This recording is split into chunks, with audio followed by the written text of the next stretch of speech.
My mom passed away because of a HIV-related disease. Surgery was due, and I overheard them saying, the doctor now was saying, her HIV status will not compromise the surgery. Oh, the surgery. After I actually asked my dad, why didn't you tell me that I usually, like, the drugs that I take are ARVs? So nurse kumbe alienda kambia watu. I think she told a teacher, and then the teacher told her students, and then kidogo nasikia rumors Gracie anakuanga na ukedi. Wakaanza kusema kipofu, mkora, she's sleeping around. What?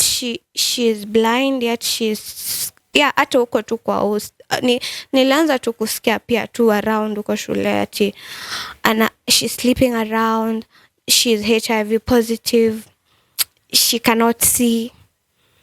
Kipofu, mkora. When somebody wants to wananikatia, there's a guy who alinikatia, and my fellow persons with visual impairments wakajua, and they told him, unajua msichana ako na ukimwi, ebu fanya hivi, hadi wakanunua kit. Bigi wewe, you know yourself if you can't see this. Aliletwa na wakaniforce wakujata na mtu wa kupima. He used to call me that. It became worse. Now I started abusing drugs, na kunywa pombe every day. Even when I used to get sick, he used to tell me, please don't leave me. Unaniacha na nani? At least anasema mimi kufe ubaki, you're very young. Yeah.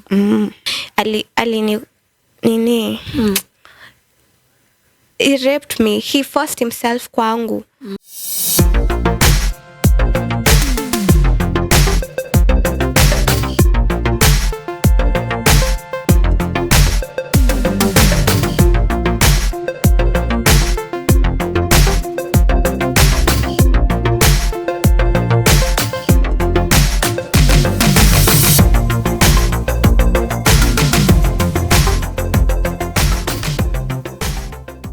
Guys, good morning, good afternoon, good evening, whatever time you're watching this. My name is Wanjiku Cleopatra. I am a young woman living with HIV and a very passionate advocate with regards to breaking stigma surrounding HIV. Guys, welcome back to my YouTube channel.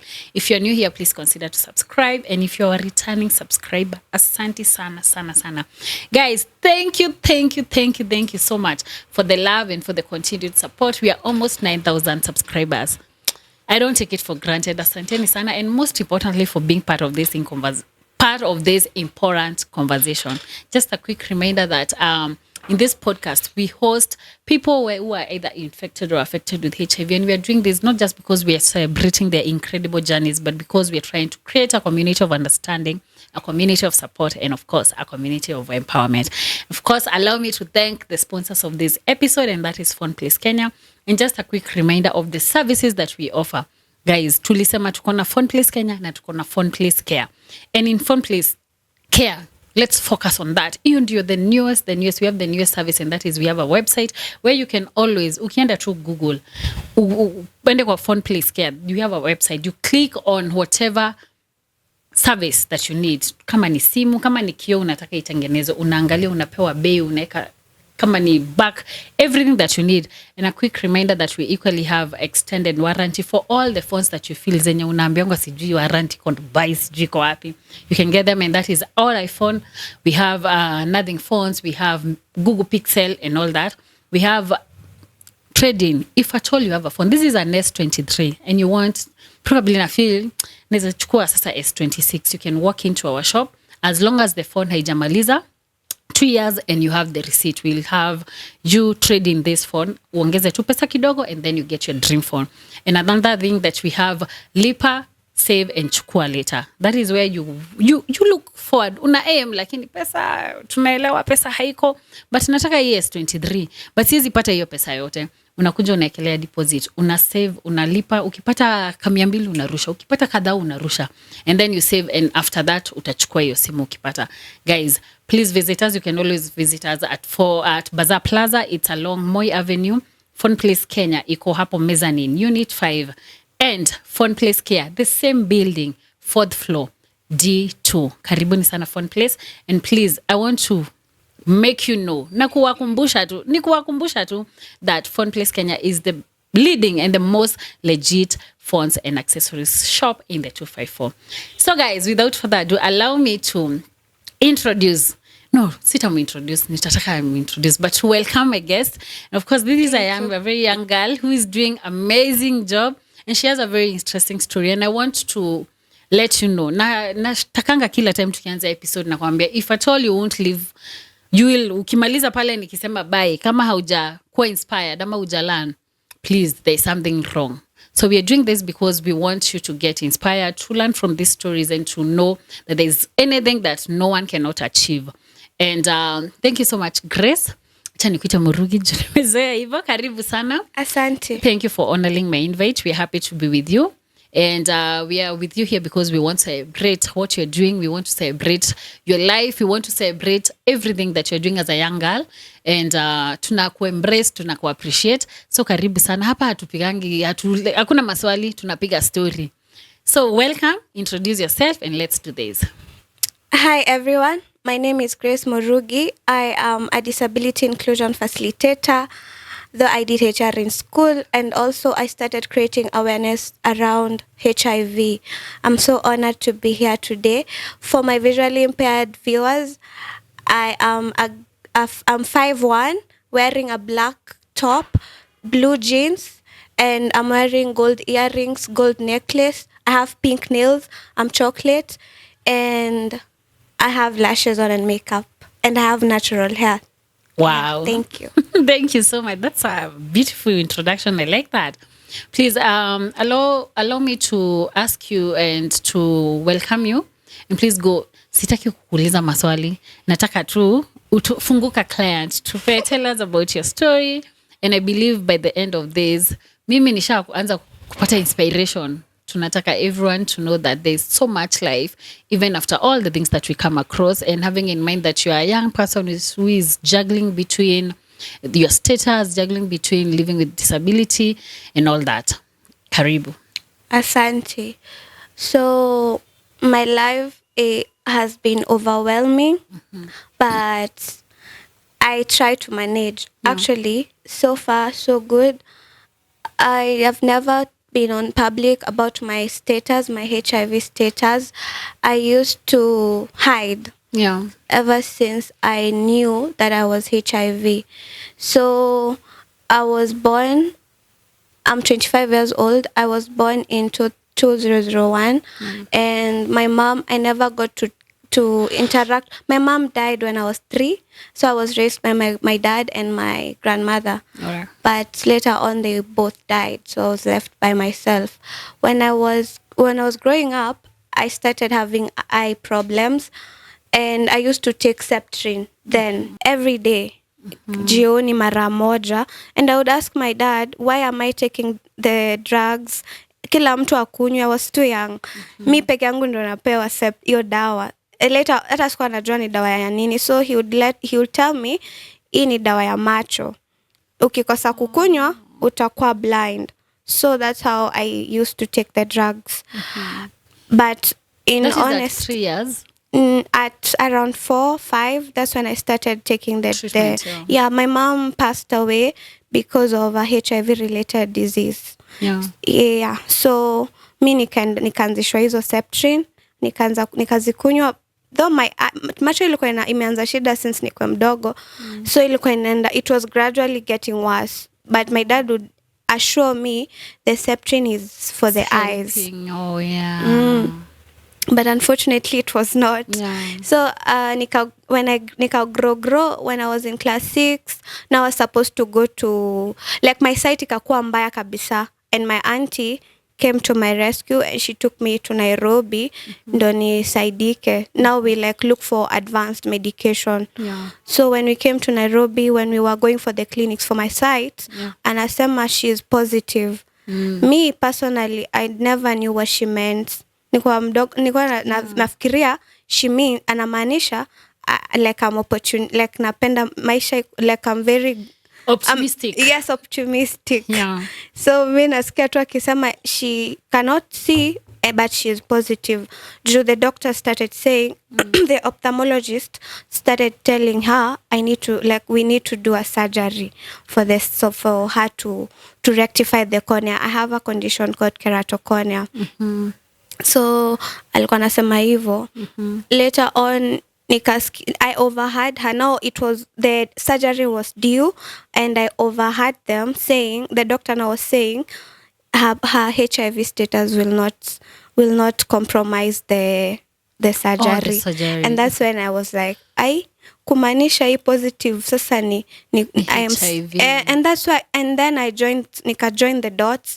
That's why nimekuwa nikimezanga hizi Septrin.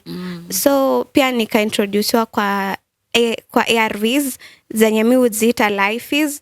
The reason why I call them life is because without them I won't be living. Because I've been at the verge of death 3 times. 3 times sickness, and also I've tried suicide as well, because life was too heavy for me. We'll get there. So the surgery ikafanywa, my sight ikakataa. It was successful, but the results were not new as anticipated, as we expected. So ili backfire. I don't know to call it backfire, cause did it get better ama it became worse? So hata hii both like we started with one, cause me I was reluctant. Nilikuwa naambia auntie, sasa nikifanywa surgery macho mbili alafu zote ziharibike, what will happen? So we started with my right eye. Ikakataa, nikasema mi sitaki tena, don't touch the other eye. So nikaenda special school. Now I had already started my ARVs. I went back to my grandmother and my dad, and then my dad alikuwa anasoma na a friend of his alikuwa he was a principal in Thika High School for the Blind. And he advised my father, mtoto wako kama akona shida ya kuona, just bring her to Thika. It's an integrated school. It's called Thika Salvation Army Thika High School for the Blind. So I went there and started learning Braille. Remember, I still have my life is nazibeba, nilikuwa nazo tuna meza, but hiyo shule sikujua iko na pia watu wanaona vizuri. So me sometimes unapata masaa yangu ya kumeza dawa. What do you mean watu wanaona vizuri? It's called Thika High School for the Blind, and of course when you hear that, many people think it's mainly for people who cannot see. Me too. Kuna watoto wengine, people who can see. Yes, it's an integrated school. We have low visions. Now low vision ndo kuna partially blind. Kuna there are many categories. There's B1, B2, B3, depending on the far you can see. And there are those who cannot completely see at all. There are those people who cannot see kabisa. Ndo wengi. And then the partially blind ama low vision. And then now the fully sighted people. So niliakwa kwa dorm yenye my closest people hapo wengi wanaona.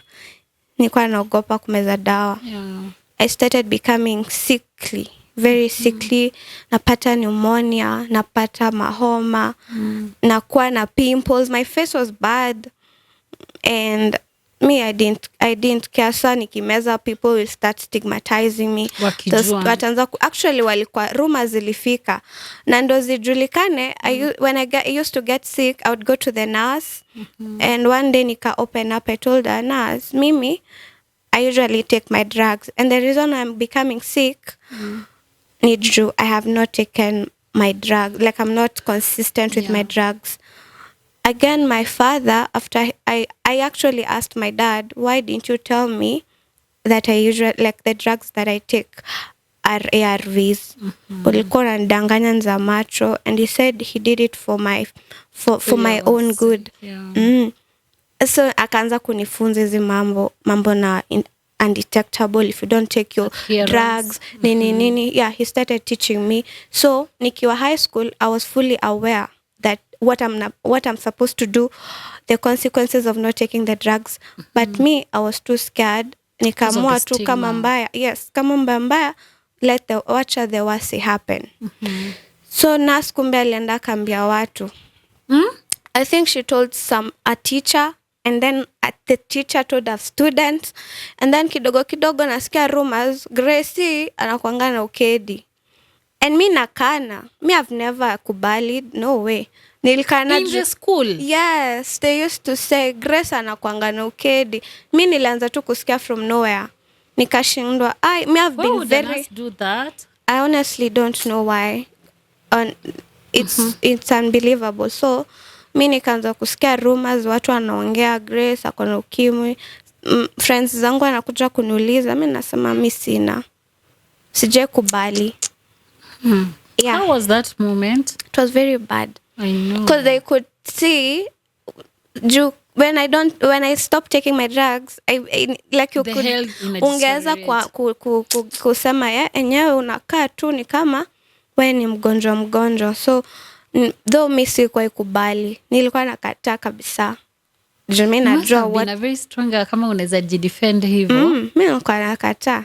Hata nurse nilienda nikamuuliza akisema sio yeye, but honestly I've never na sijaipatikana nikikunywa hizo dawa. I was very very keen kujificha.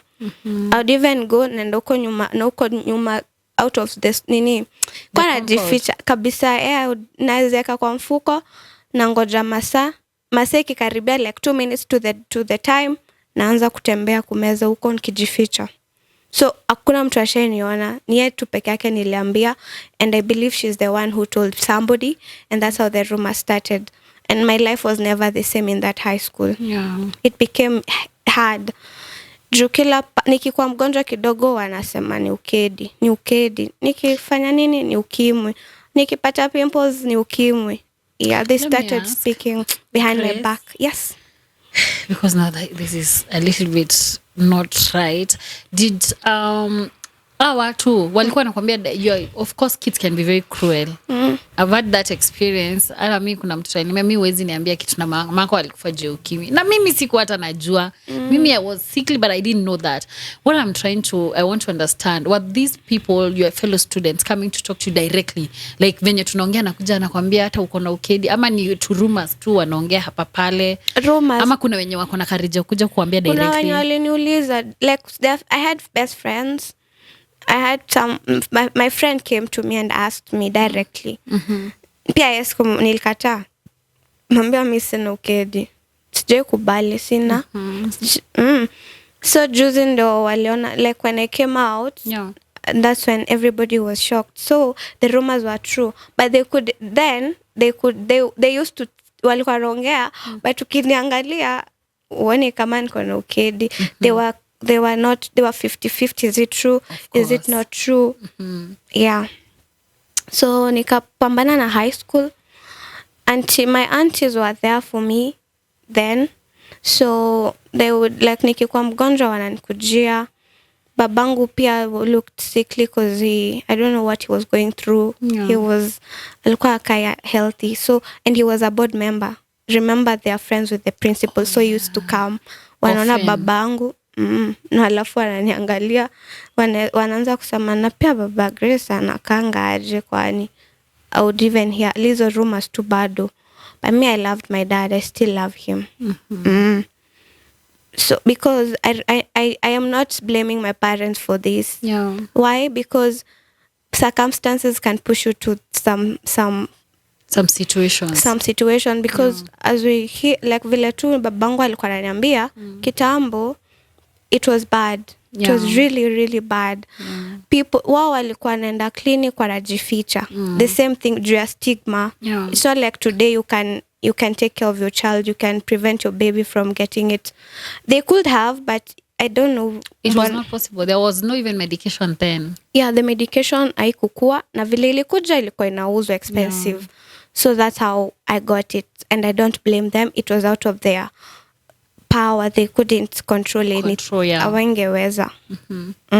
So nikamaliza high school, nikapambana tu na hizo rumors. Mimi nilikuwa nazikata, zikaisha because nikaanza tu kukua vigilant, like I would hide, nikakuwa consistent ndio niache kukua sickly, hizo rumors ziache kuendelea. Reduce at least. Nikakunywa dawa poa, nikarudi fit and zikapungua, but still kudwale tu bado Hawako wanaendelea tu na hiyo story. So I finished high school.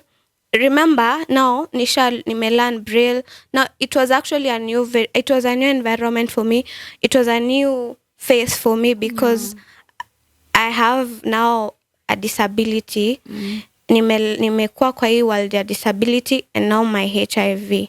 So pia ukikuwa huku nje wanasema kipofu, acha kwanza tuende kwa campus. So nikaingia campus. Tuliingia pia na watu wa high school. They continued pia the same. Even in campus they used to talk about it? Yeah, they used to talk about it. Now I'm no longer going to the clinic with my father. Now I'm all grown. You're an adult. Yeah, I started going to level 4. Watu wa KU si level 4, Ghana 4. Watu wa KU mnaojua huko ni kwa watu ukedi. Level 6 ni watu wa Ghana. So I used to go there for my clinics to refill my life is. But unasikia sasa huko watu I think nilionekana cause kuna hiyo kagari ya KU for people with disability. Usually the school is so big and navigating there with your white cane or wheelchair is hectic. So there gari tunakaa tuk bani to gari they usually zinasaidia watu kunavigate kumanuva watu wa disability. So I think somebody saw me nikidropiwa hapo Ghana 4 nikienda hizo mambo zangu za kuchukua dawa. Wakaanza kusema kipofu, mkora, she's sleeping around. What? She's blind yet hata huko tu kwa host. Nilianza tu kusikia pia tu around huko shule ati she's sleeping around, she's HIV positive, she cannot see. Kipofu, mkora. That's how. Are you serious? In a learning institution where we expect that people, because it's cool, watu wako upright, okay? Wanafaa kwa hivyo, but still mi sijui saa stigma itaisha lini, because I don't even know what people feel when they hear about HIV. I actually did a video yesterday trying to explain to people HIV right now is not HIV then. We have advanced, and I was even trying to tell them about undetectable, hizo vitu. So it's a big deal having HIV. It's not a big. It's manageable. There's so much life. Yeah, and also there are protective measures. So si lazima ukwe like mtu alipata uanze kumfanya feel like less of a person. And then now una relate kipofu, mkora. You're relating my disability now with HIV. Why? Sati HIV you get it from sex only.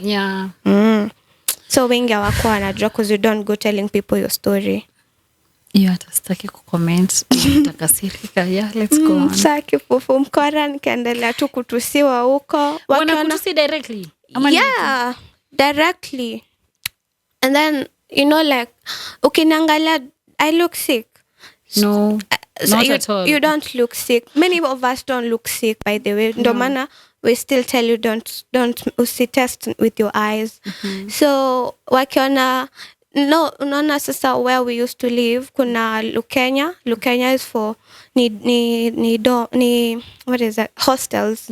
So when somebody wants to wanankatia, there's a guy who alinkatia, and my fellow persons with visual impairments wakajua, and they told him, unajua msichana ako na ukimwi, ebu fanya hivi, hadi wakanunua kit. I swear they told the guy to come with a kit, and they brought him kwa room yangu, and they said tunakupima uweze kuambukiza watu huku ukimwi wewe. Walikuja nao kijana big wewe, you know yourself if you can't see this. Aliletwa na wakaniforce wakujata na mtu wa kupima, and they said they have to know that lazima wapime. So did you allow that? My friend was there, Jess. She defended me and she told them, do you know it's legally wrong to force someone to take a test and they don't want? And they said she doesn't want because she's sick. And I said, okay, let's do it. usiwale wapime basi waone. Me, I was so fed up, by the way. I was really fed up. Nikamwambia pimeni. Jacinta akakataa. Though walipima, sielewi mbona ilikuwa hivyo. It was not positive past. Ilikuwa na a faint nini. Hiyo line ya pili. Because you are adhering to yeah, because I'm adhering to my medication. So they were not even sure. So ilitokea hiyo ya nini ya pili, it was faint. It was not clear. Ama hata iko inaonekana. And I was like, kwa nini imetokea hivi moja ndio moja inaonekana, ingine we are not sure kama iko haiko, tupime tena. Nikawafukuza. Like I even started beating them at that point. Na white cane. Where would they do that? Was dramatic, but they pushed me to that. They made me go lower. Where would someone do that?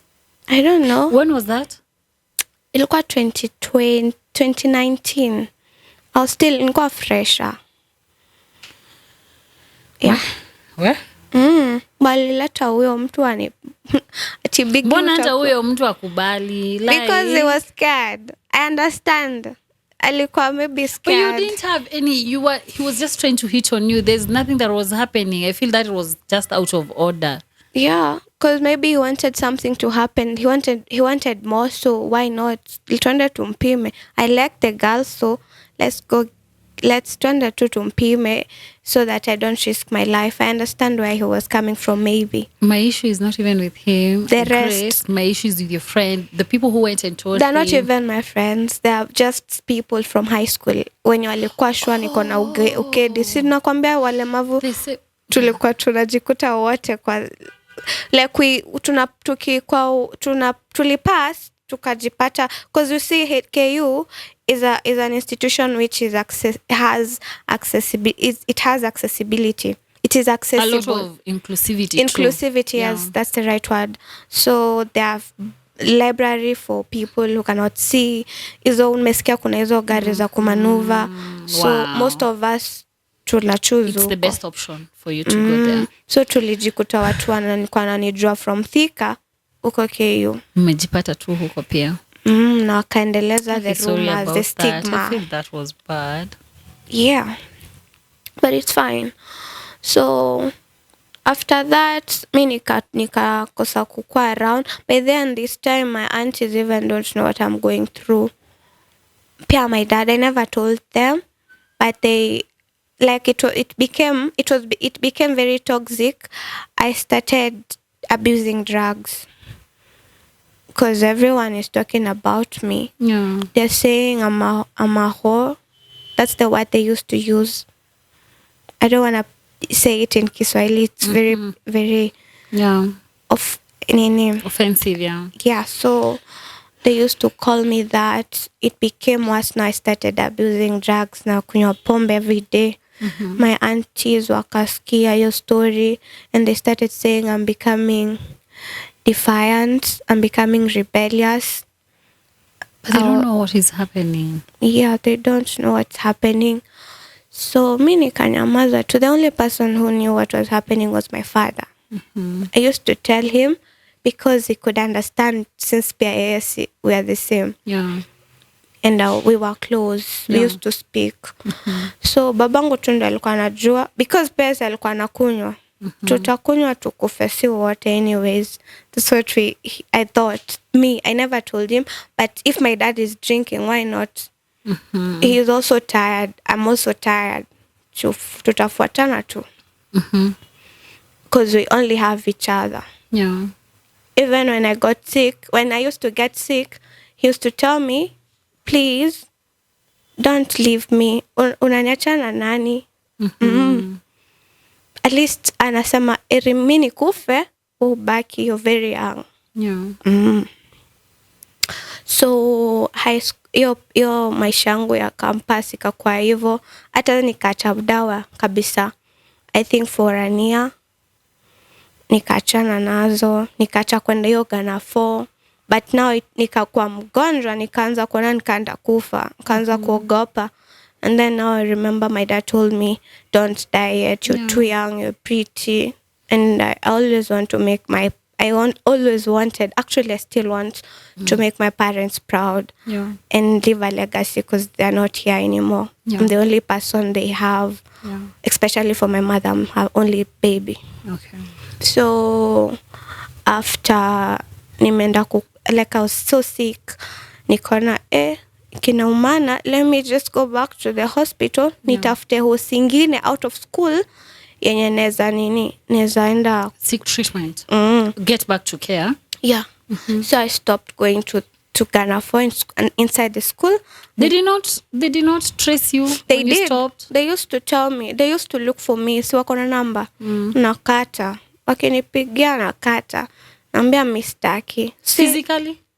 They didn't know where I was. I never disclosed where I lived, but I was inside the school. So walijaribu sana. Mi nilisema sitaki hizo dawa.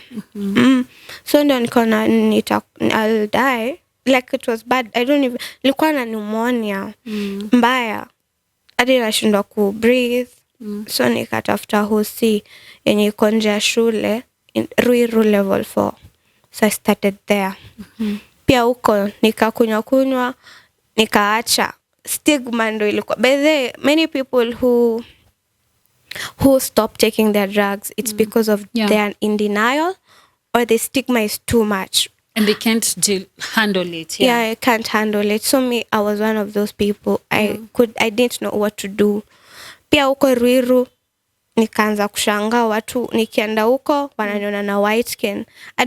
The same thing that I've already told you, they usually think sex too. Like that is the conclusion, actually, yeah. Sasa ukionekana na white skin unaenda ARVs, ulifanya, like, how did it get there? Kwani how immoral are you like you cannot see and bado you're sleeping around. Pia uko nikaacha. Because, and it's so bad, and I would want us and even the community to create this awareness that there's a lot of association with promiscuity. Ukionekana tu you're outright, you're promiscuous.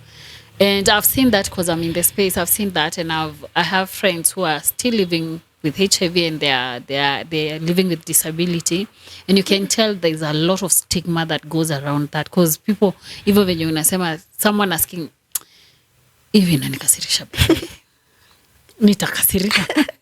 So even big people, imagine mpaka watu wazima, let's leave young people, mpaka madaktari. It's quite unfortunate. Yes. So pia huko nikaacha kuenda. And then I went back home. Yeah, I started seeing someone. And my aunties were told, now my dad he's drinking, he can't take care of me anymore. Yeah. So now I'm left with my aunties.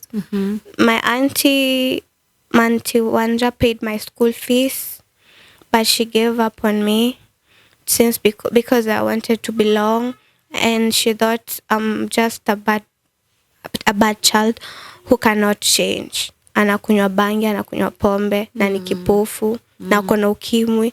Kuna siku alinipata nimekunywa pombe with some friends, alinichapa na akaanza kusema watu wako na mimi na hawajui niko na ukimwi mbele ya wase.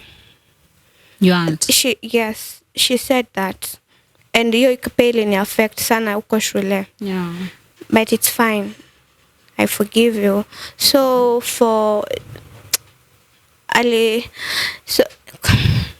anyway, so now due to me drinking alcohol and the rest, they said they can't do this anymore. They are not taking care of me. Nimekuwa too much. I'm just a person who cannot change. I'm ungrateful. That's what they said. I'm ungrateful. And did they ever reach out kujua where it's coming from? Because that is not you. Haukuwa hivyo before. Hawakutaka kujua kwa nini umechange? Walisema nimeinfluence wa KU University, which was not true. I was very self-aware. I knew what I was doing. Yeah. And I knew I just, like, the stress was too much. It was just to nab. Yeah, just to forget sometimes what's happening, but still unamka kesho you It have continues. hakuna kitu imechange. So mi like they cut me off for some time. And vile walinifukuza hiyo siku cause nilitoka kwa huyu auntie Mama Jim, nikaenda kwa the other auntie pia wao akasema kama yo auntie, no, auntie Mama Jim is very caring by the way. But pia alichoka. Nilikuwa too much, to be honest. It was my fault maybe. Yeah, actually it was maybe. I don't know. Nikafukuzwa pia huko. Sina fare kurudi kwa my dad. Pia hata nikirudi kwa my dad, he was not in a capacity to take care of me. So I went to Githurai. I had some friends there. Sometimes commute from home to school. People walikuwa wanani chokora, but they are not bad people, not all of them. So nikarudi nikakaa hapo na wao. I spent there 2 nights and 3 days. The third day, before ifike saa ya kulala, we used kulala nje, it's not easy. It's not uko Githurai. Wana sleeping kwa hapo kwa roundabout. There's some hiyo chimo, is it mtaro? Unajifunikia hapo. So we stayed there. I've said we stayed there for 2 nights. I stayed there for 2 nights. Those machokora wanaishingi hapo. That's home for them. So the third day, before it became night, nilikuwa that after na until walichukua hata simu, by the way. So you're asking why didn't you call anyone? I couldn't call my friends. I actually thought unasema ati Githurai you were with like your friends kwa nyumba. Outside. So the third day, I couldn't call anyone because smartphone yangu ilichukuliwa ati na niharibu. Mwenye alinibaya alichukua, mimi nikabaki bila simu. So narudi na nini. I had some cash na yezi nifikisha Embu kwenye babangu wako. So mimi opt juu kuna tunajua sasa nitaenda kwa nani. Shule watu wameenda long holiday, siwezi enda kupirate kwa hostels. Nikakaa hapo na hao wase. Mlikuwa mnajuana aje na hao chokora? Msichana ni chokora. She was 21 years old. She had 2 kids. She used to help me cross the road going to school. No, I didn't know where to go. Actually, that's when I wanted to die again. Kujirusha. Nianguke kwa bridge. But mimi ni mwoga anyway. I hate painful anything painful, I naogopa. So nikaona nikijirusha maybe I'll get hurt and I will not see mchafu sana, na pia kona white can soon ni beg. I think hizo ndo zilikuwa assumptions za watu. So the minor guy was like, huyu sasa ukai kama weni wa hapa. Kaambia mimi sikwangi hapa, basi anashangaa vile nitafika nyumbani. Nyumbani ni wapi? Kamwambia ni Embu na sina fare. Akaniambia naweza kupa hiyo fare. Kaambia utakomenisaidia. I was very happy. But this guy told me, see kuna kwa usiku na uwezi enda Embu sahi. Let's go to my place. I have a wife and a child. I'll take care of you. Ulale leo, kesho nikupe fare uende kwa babako. Nikasema mimi siwezi kataa. Help ndio imefind its way to me. Yeye ndiye ameamua kunisaidia, so nikamwambia it's okay. And the fact that he said he had a family, there's nothing suspicious. Nikamfuata, nikapanda bike. I told my friends bye, but siku hizi hawako. I don't know walienda wapi because nilirudingi kwa tafuta. Like every single time niko Thika Road, I try to go there to see if I can find them, but sijawaona since your 2019. So huyo mse tukaenda kwake. He was in a single room and the wife and the baby. So it was true? Yeah, he had a wife. Kushtuka. Mambo bado. Tulifika, alikuwa na bibi na mtoi mmoja. And they were very humble, they're very nice. Though sasa there was no extra mattress. Nikapewa majackets zake. Mi sikuwa najali by the, as long as I'm not outside it was to no dress. Sasa hata madawa simezi kwa streets, ningekufia hapo. Ulikuwa na bag? Okay. But ikuwa kubwa sana. So, just a few clothes. Yeah. So nikaambiwa huyo msaka, nikalala hapo kwa hizo jackets zake. They didn't have any extra beddings, nikapatiwa curtains. Nikajifunika mi bora kesho ifike. I was in a bad, nilikuwa kwa place worse kuliko hapa, so nikalala. Kesho ikafika, akaniambia by the way, bibi yangu alifaa kwenda ushago Nyeri, so acha niwapeleke, nikuja nikupeleke. So akawapeleka, mi nikabaki kwa nyumba. Akawapeleka, nikamngoja, nimekisha get ready, I am ready to go.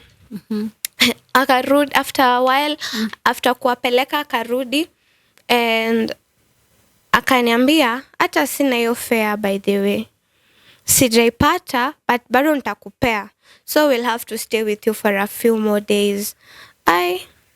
Nikaanza kushindwa sasa, mbona inaanza kukua nini inakaa very suspicious. Unanizungusha, ungeniacha tu kwenye ulinitoa. If you knew very well you were lying. Yeah, so that night the guy, I forced him, he raped me. He forced himself kwangu. And sasa utareport aje yetu kwa nyumba yake? Hata akinichukua hapo aliniuliza how old I was. Kambia me I'm 18. Kaniambia do you have your ID? Kambia yes. So me I thought anasema hivyo for safety purposes, juu akiulizwa uko na nani naweza toa identification card yangu. So that's what happened. Na kunipea fare. Hiyo usiku ya after the bibi ameenda, that night whatever happened. It was not, I didn't consent to that. I did want that, but I was desperate for the fare, and it was night. It was at night. Sasa akinifukuza usiku. Did you even know ni wapi uko? Ulijua kuwa unajua like you can ungejitoa? No, like I knew the area. But I didn't know how to go home. Like kujitoa kwa plot uko kwenye alikuwa kwa main road. It was far. Ilikuwa tu hivyo. I couldn't do anything. But the following day, akitoka nikachukuanga his keys. Nikaenda kwa neighbor, the landlady alikuwa ameniona, kaniuliza, wewe ndio bibi wa pili? Kambia pana, mimi si bibi ya mtu. I'm here because I was supposed to, nika explainia the lady everything what happened. Akanisaidia na simu. I texted someone, my friend, and akanikujia. Nikaibaki yake, mi hata sikubeba vitu. Ndio the following day huyo kijana akanirudisha, nikachukua vitu na bike, and I started living with them, with the mom and the guy. Bado sikuenda kwa baba. Did you find that person? Kujia, No, I already knew anaendanga saa ngapi. Si nilikuwa nimemwona, alikuwa mtu wa bike. So alikuwa anatoka around 6 to 8, anakuja breakfast, anatoka 10 at 10 mpaka I think lunch. So I knew his timings. So tulikuja vitu kama hayuko, juu nilikuwa nimechukua kifungo yake. Na funny enough, after I left, hakunitafuta. I didn't tafuta, I didn't even have a phone. Na kuuliza anyone around there. Juu nilikuwa nishaambia huyo madam huyo mtu alinifanyia. Madam hakufollow up? Nada follow up aje. Na mimi walisema mimi ni mtu mkubwa. I'm an adult. I'm 18 years old. Nilijua na kuja kwa nyumba ya mtu. So even going to report won't even help anything. But I was fine. Sikuenda kwa babangu anyway.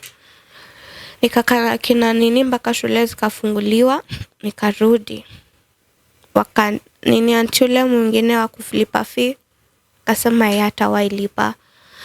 The other one, she was there for me. She's been there for me. Auntie Mama Jim has been there for me. I went back to her to apologize to nikamwambia everything that happened. And she felt so sorry for me. Akaanza kunitafutianga bursaries, scholarships, nikamaliza shule. After I completed school, nikapata internship. My other auntie now, pia like I don't know, she thought I won't. Walidhani sitasoma. Unaona vile unaonanga mtu, you just say huyu hapa, huyu atapata mimba, huyu hata asomi, so kusoma. So after my auntie alisikia nilimaliza shule without her, na nimepata internship Unilever, she gave me a bedsitter, one of her apartments. I stayed there as I went for my internship for 3 months. Yeah, uko sasa hapo ndio nikaficha like mambo yangu ya, the only thing that was showing now I was comfortable with is my disability, but stories za nini nilacha still bothering you. Yeah, it was bothering me, but I never used to tell people, even the people that I lived with for that time before I went back to school, or the guy that took me in and the mom, they never knew. They never. Na uko imeza dawa? Nilikuwa na meza. Nilikuwa najificha. Kila mtu anashangaa now that I'm out. Ulika na mimi, ulikuwa wapi?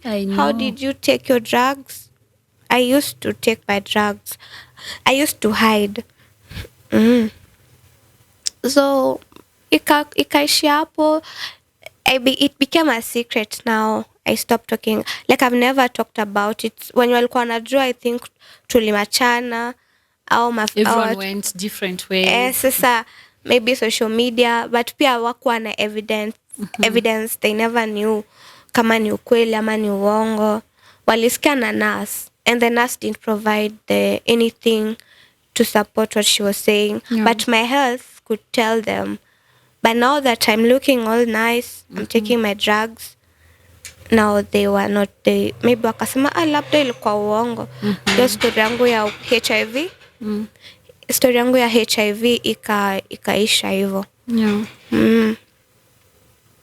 And then and I continued working hard. Nikaingilia mambo za disability inclusion. Now that I did HR, and now I joined an organization which taught me how to become an advocate for disability inclusion. Now I learned, like, it was a training to become a disability inclusion facilitator. So I came to TikTok. I started creating awareness on disability, but not on HIV, because I've been traumatized so many times. Mambo za HIV, I kept it, niliweka secret mpaka juzi. So nilianza tu juzi nikiendea IRVs. Did they see that?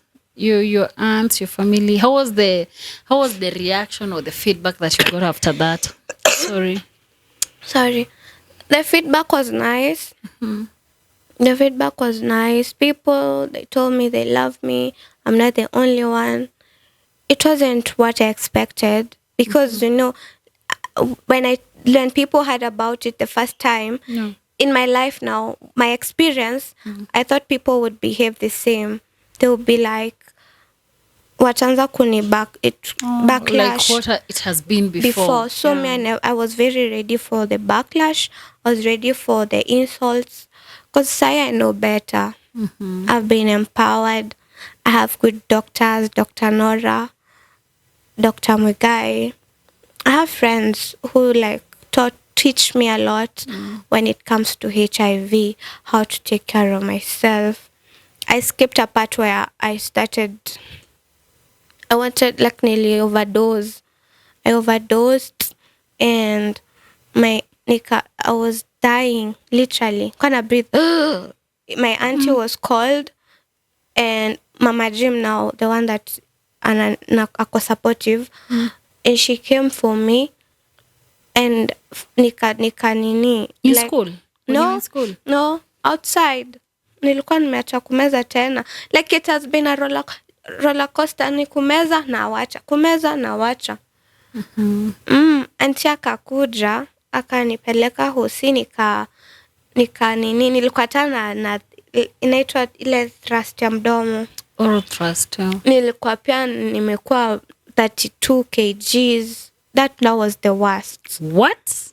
Yeah, I looked very sick and they thought yenyewe sasa huyu mambo yake imeisha. Even the doctors walimwambia huyu yake tuone kama atautoboa, but nilitoboa. I prayed. I never used to pray. Adi, like, I would question God, why did you create me to make me suffer? What's the point? Just take me. Niliacha kuomba, nikaanza kusema I'm awakened. Like, I don't know, God is there. Niliomba. Pia my auntie is a prayerful woman. We prayed. She prayed with the driver kutoka Kasa hadi Thika. Prayers all the way. Yeah. Like, you can imagine having a person in the car and a breathe hivyo. Mpaka tukafika, nikasaidiwa, nikaekwa emergency huko, nikalazwa na nika make it. So kutoka hapo I've never played about my health. Yeah. Never. I take my drugs. Ukue usikue, ukue nani, nakunywa tu. Yeah. Nikamaliza, like, since then now najipenda. I do things for myself. I'm very much independent. Life taught me to be independent, I know that no one owes me anything. Wow. Even my aunts. If that's what they decided not to help me, I'm not entitled to their help. So that's why I'm very independent. I have supportive friends like Jacinta, Olivia. Jacinta is still your friend. You've mentioned her before. She is. She's the one who defended me when they wanted to test me by force. I remember, yeah. Yeah, we have Olive, we have Steve. They're so very supportive, and they know that I'm positive. Even though kuko sasa. What? How was from when you started now advocating and creating awareness about disability? Because people have very different opinions, leave alone the HIV part. People have very different opinions, very many about disability. What has been the reception? Because that is what you started with. How was it? And how has that helped you as a person as well as the community at large? The perception of people equal different because people believe that people with disability are incapable. Live alone at work or school, even just normal lives. Hata kuoga wanasema mtu anafaa ogeshwe. Not for me because wanaona mimi nazaona kidogo. So the rest, maybe the blind, the people on wheelchairs, so they're like they feel like people they used to think. No, at least right now we are creating awareness. People know better.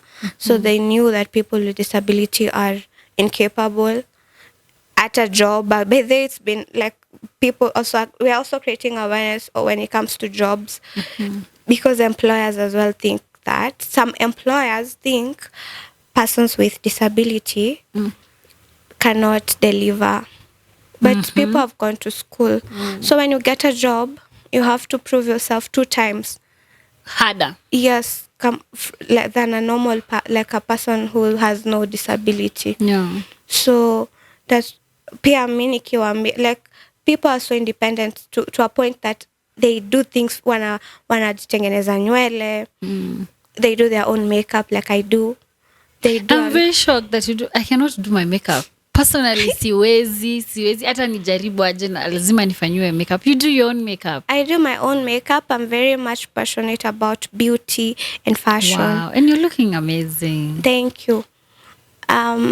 Even before that, now the reason why I became popular in KU is because I was Miss KU Disability, and that's when walisema mlemavu mwenye haoni na ndio wa ukedi.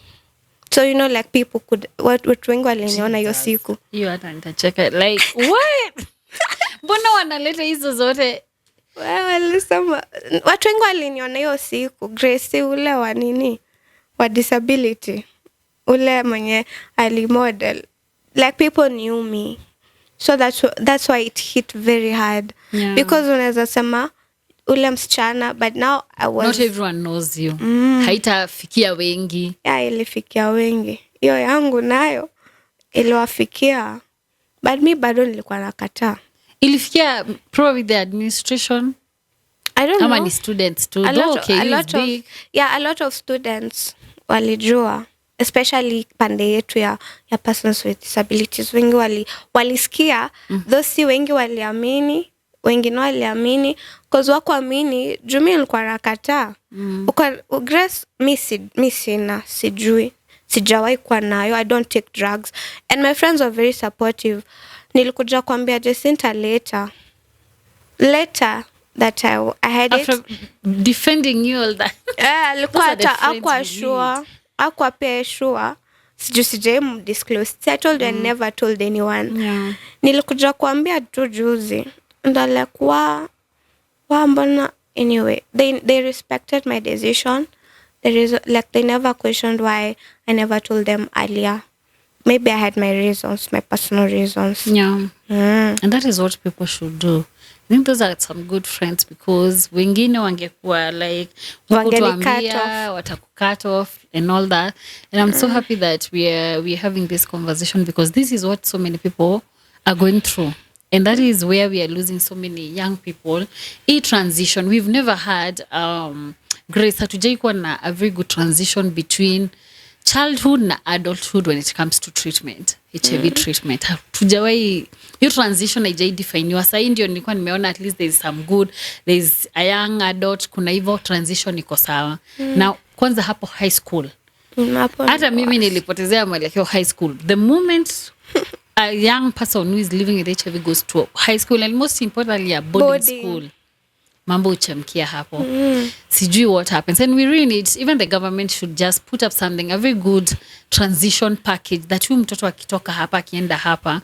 And about the disclosure pia, what do you think? Do you feel that if your parents or your dad rather could have disclosed earlier, it could have helped you maneuver and navigate this treatment? Or it is still okay? It's still okay. Because imagine a child knowing they're sick, and you know, like with the stigma that is in the society. Now this is my opinion. If I was told earlier, I would definitely go tell other kids. I would go tell them, babangu alisema mimi niko na ukimwi, and these children will go tell their parents. And when they tell their parents, the parents will tell them, usicheza na huyo, because most of them are not, they are not informed. Yes, they would tell them. Alafu mimi saka mtoto na shanga, mbona wenzangu wataki mambo yangu. So I feel like there should be disclosure ifanywe when the child is anaweza elewa what when they wakiexplainiwa what it is, they're able to understand. From 10 13 hapo. Hapo wako sawa na ataelewa. Na pia disclosure to your partners. Wengi wanaogopa, me being one. Because I used to, but right now it's different, because already I'm in the public. I decided that mi nilijamulia tu kutokea. So people should try should disclose. Hata kama you won't do it directly, please talk to your partner and ask them, what if I was HIV positive? Ama unasema tu either of us. Either, exactly. Usijishuku sana mbele. Usijishuku wewe, juu hata yeye ataanza kushanga. So bring up those conversations. Usikize their take on HIV. Ukifeel like ako ni ngumu, wajua tu hapo utoboi. Haiwezi.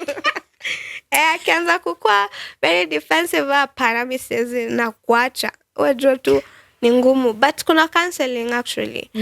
There are those precautions nowadays. Nilikuwa na ukisema mambo za the injection. Very many of them. Undetectable and transmittable when someone adheres to their drugs. So you can actually have a partner who is not positive. So it's good to tell your partners, hata kama uko undetectable, you can't transmit it, ni vizuri sana juu pia kuna wale waelewi hata ukisema hiyo untransmittable hawataki kusikia. Si wale wengi 90% of people do not even know about and even for the sake of yani Grace, I've seen unaona unaamka unasikia huyo kichwa imepatikana huku. You can imagine if you woke up one day and you've not disclosed to your partner, niamke siku moja mtu akuja apata na dawa hapo.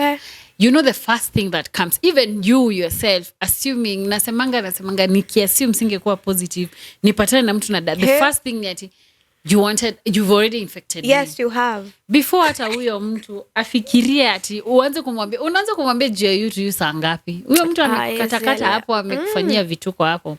So to avoid all those things, it's always good to disclose, and I'm a very big advocate on disclosure. You don't have to disclose again to everyone. Yeah. But if something ukiona, you can tell. Sahi si kama kitambo tulikuwa wajinga. Sahi people, you're sharp girls and sharp boys. You can tell unaangalia hii haiendi mahali. And for that, if you're sure and you're not, we have very many preventive measures. Yes. And I always tell people about consistent use and correct use of condoms. Use that. Kama unaogopa unaweza kuwa hata watu siku hizi hata wako na stress sana. Usiamke ujipate tunasikia sijui kwa huku mwingine. Yes, so for that reason we should always advocate for that. And something else I would want you to tell us, what do you think about what is happening right now? And you're a young person, you're 25 years old, and you realize that we're having very many infections among adolescents and young people. 14 adolescents get infected with HIV every day. And we are talking between 14 to 24 years. And Gracie, you're a young person. There is treatment. No, you are where unafaa kuwa nini advocate who are used to you. There's used to you. We have preventive measures. We have PrEP. We have PEP. We have vaginal. We have all those. We have condoms. We have abstainers. Where are these infections coming from? Sorry. These infections are coming from ignorance. A lot of young people, mi ukiniangalia sahi, to be honest, so many people when I came out, people are very shocked. Yeah. Because you look at somebody, na ushasema huyu haiwezi ana not you can't tell by just looking at somebody. So I feel like these infections are coming from ignorance, especially now when it comes to looking at somebody and unapima na macho. Ingine ni kwa tu don't care. Influence, peer pressure, hizo mbaya like kwani what will happen? People don't care about their themselves. They're just sleeping around. What was young people wanaogopa mimba kuliko kinga, wanasema dawa ni nini. And I'm very glad we are having stories like this. And if you're watching this, you can tell that Gracie's, hata mimi have shared about our journeys, that treatment is not easy. It's not easy. Sai ni tablet moja. Ulikuwa na meza dawa ngapi tukianza hizo time ya treatment? Nilikuwa na meza Septrin na meza moja asubuhi ingine jioni. You've never gotten TB, si ndio? Nishawaipewa zingine hapo za miezi 6 mingi. Thank you. Ukijoin hizo dawa zote, it's just too much. It's not easy. Even that one tablet, it's not easy. Sana. And that's why we are keeping and sharing these stories, because we want people to know that lifelong treatment is not easy. Ndio hiyo roller coaster, leo utameza, unaenda break ya 6 months tena and it's normal. And whatever happened, I would want to encourage you that we are young people, and most of us, people who are born positively, we've had that during transition, tumekuwa na ups and down, but I'm glad that some of us died when tulikuwa tunaenda na all clinics, watoto and all that, but we're here to tell these stories and we're here to encourage people. And thank you so much. You're so eloquent. Aki, you should come. Mbona hujakuja kuwa advocate kwa space yetu jameni? Kuja join our HIV space. We need young girls like you. You should join. I will try to join you, do something, because you're doing an amazing job, and we really appreciate and thank you even for honoring my invite.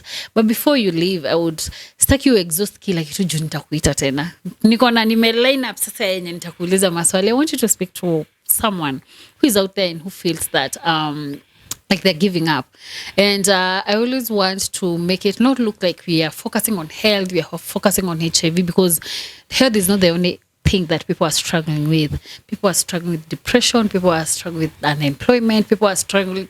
So many things are happening, and people are feeling that they want to give up. I want you to speak to someone as a young person who is navigating living with disability, who is HIV positive, and someone you've gone to school, you've umebit all odds zenye hata shule mtu wako like hapana hawezi, and you're here telling your story, inspiring generations, the old, the young and all that. I want you to speak to someone. Na sitaki useme word moja mbili. I want you to speak mpaka wasikie na wajue there's so much you can do. You need just hiyo confidence yako, hiyo ni yenyewe itakupeleka to the next step. What I would like to tell people, especially people living with HIV, or maybe you're a person with disability. We say persons with disability, not people living with disability, because disability iko hapo. It's not like it's unaona virus. You're living with a virus. A virus is a living thing. So you're living with the virus. But for persons with disability, the disability is not. It doesn't have life, so you have it. Oh, yeah. So when you're now you know. So what I would love to tell these people is, do not let a diagnosis define you. Usikubali ati HIV could define. You're the bigger person. HIV is just a small virus. It's something very small, and you're able to manage it. Ukiamua HIV will not make me die. I swear it won't make you die. It won't, because you're going to take your drugs. Together we can fight HIV, and that is exactly why I'm here. I've decided to come out because we need to get rid of the stigma that is around. I know so many of us get very much scared to come in the public and talk about HIV because of the stigma that has been there. And right now, as we've already told you with Cleo, things have changed. It's the HIV we used to know then is not the HIV now. You can look at us. Do we look like we are needy or we are sickly? No, we are healthy just like everybody else. So don't let a single diagnosis define who you are. You're great. You can achieve everything you ever wanted. Everything you want, you will achieve. You won't die. You will see your children. You'll see your grandchildren.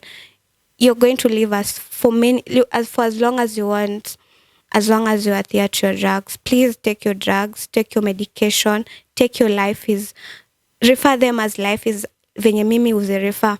Once you call them, you'll know that without this your life will go.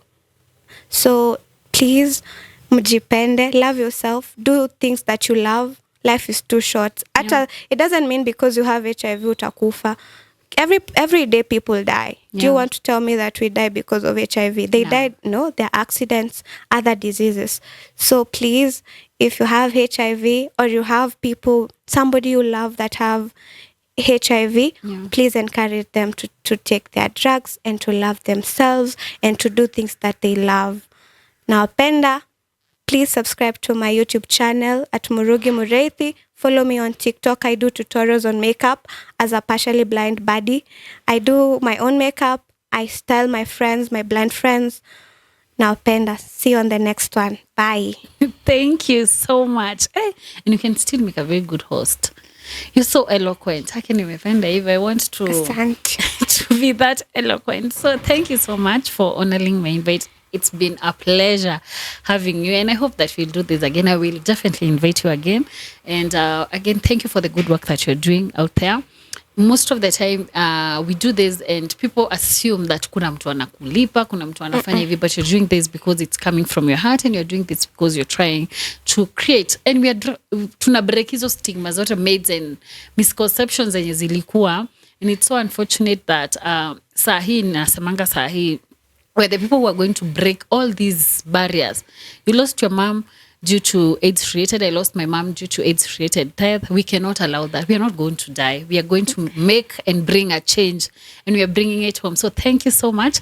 And to everyone who has been part of this and you've watched up to this point, asante sana. And I want to believe that you've learned something. And a quick reminder that we are doing this because, guys, we are creating a community of understanding, a community of support, and of course, a community of empowerment.